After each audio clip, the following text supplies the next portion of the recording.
이스라엘이 이란의 보복 공습에 맞서 이란 본토에 대한 재보복을 감행했습니다.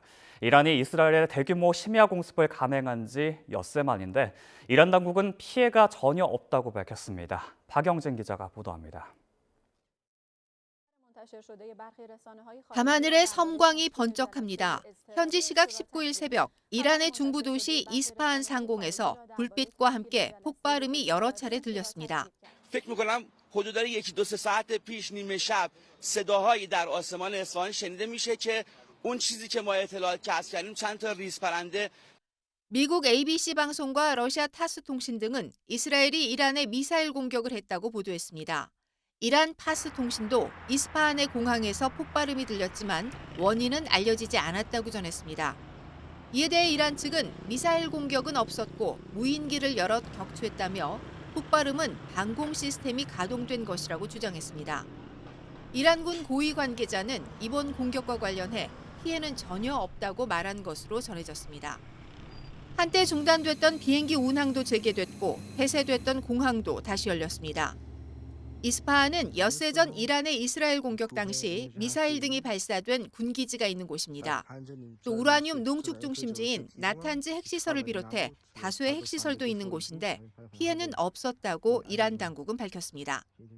منابع موثق تاکید کردند همه تأسیسات هسته‌ای و مراکز نظامی در اصفهان و همه نقاط کشور در امنیت کامل هستند و هیچ حادثه‌ای برای این تأسیسات و مراکز رخ نداده. خبر دیگر این که دبیرخانه شورای عالی امنیت ملی 국제원자력기구도 핵시설 피해는 없는 것으로 확인됐다며 다만 상황을 예의주시하겠다고 밝혔습니다.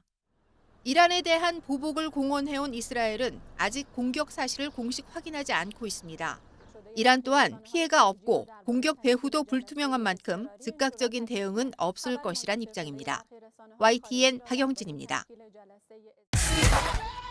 이번에 이스라엘이 공격한 이란의 본토는 이스파한이라는 곳인데 이란 핵 개발의 핵심지입니다. 이스라엘이 언제든지 이곳을 타격할 수 있다는 위협으로 해석할 수 있는데요.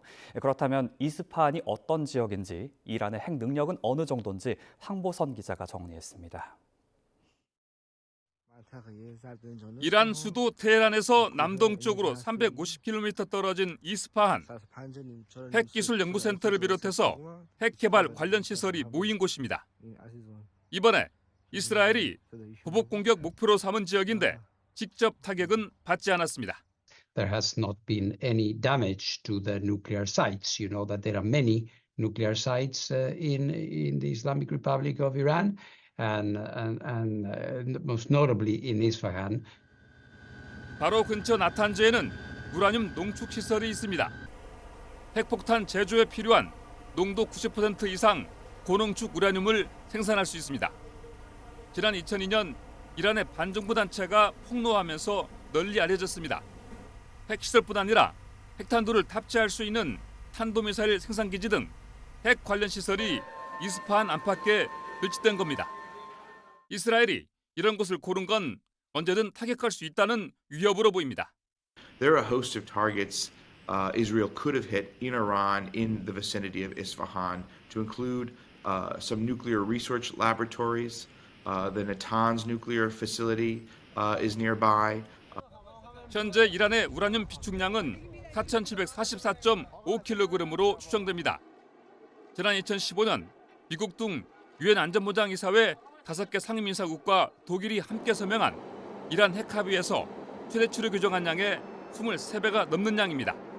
핵 변수가 더해지면서 이스라엘과 이란 사이의 공방전에 더욱 관심이 쏠리고 있습니다. YTN 황보선입니다. 미국 정부는 이스라엘의 이란 본토 공격에 관여하지 않았고 긴장 완화를 바란다는 입장을 밝혔습니다. 확전을 막기 위해 어느 한쪽 편을 들지 않으면서 최대한 신중한 태도를 취하는 것으로 보입니다. 워싱턴 권준기 특파원입니다. 이스라엘과 이란 정부 모두 아무런 공식 입장을 내지 않고 있는 가운데 백악관도 이번 공격에 대해 노 코멘트 했습니다.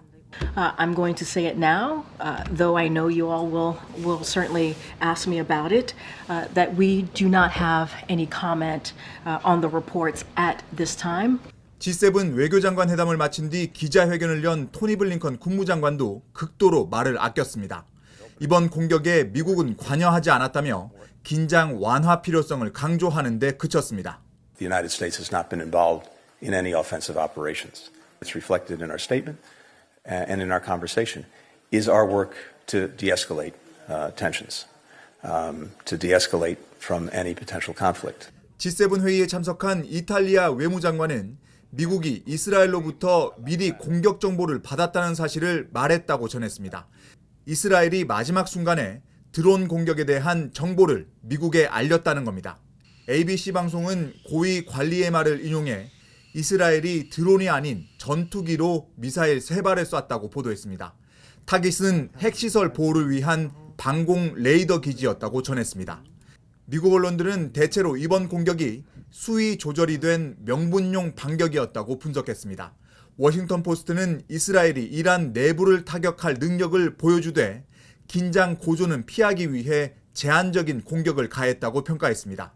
뉴욕타임스도 공격 이후 이란과 이스라엘의 반응이 절제돼 있고 양국 언론도 기사를 키우지 않는 점에 주목하며 긴장 완화를 바란다는 신호라고 썼습니다. CNN 등은 이스라엘과 이란 양측 모두에서 더 이상의 직접적인 무력 공격은 없을 거라는 미국 정보당국자의 말을 전했습니다. 워싱턴에서 YTN 권윤규입니다.